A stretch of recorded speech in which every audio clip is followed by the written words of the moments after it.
Hello friends, আজকে নিয়ে এসেছি একটা নতুন মশলার রেসিপি। এই মশলাটা যে কোনো রান্নায় 1 চামচ ব্যবহার করলেই তরকারির স্বাদ বেড়ে যাবে দ্বিগুণ। আলু কাবলি এবং ফুচকার আলু মাখারও স্বাদ দ্বিগুণ করবে এই মশলা। এর জন্য লাগছে 2 চামচ ধনে, 2 চামচ জিরে, 2 চামচ মৌরি, 1 চামচ গোলমরিচ ও 2টো তেজপাতা।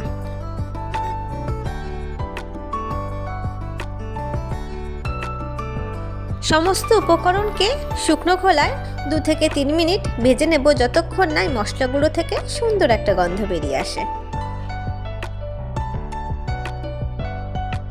প্রায় 3 মিনিট হয়ে এসেছে।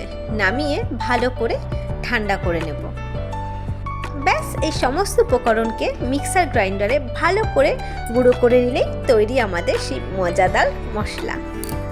রোজকারের তরকারি, আলু কাবলি বা ফুচকার আলু মাখা সবেতেই হিট এই মশলা। একবার অবশ্যই সবাই ট্রাই করুন। টাটা, দেখা হচ্ছে আবার নেক্সট ভিডিওতে।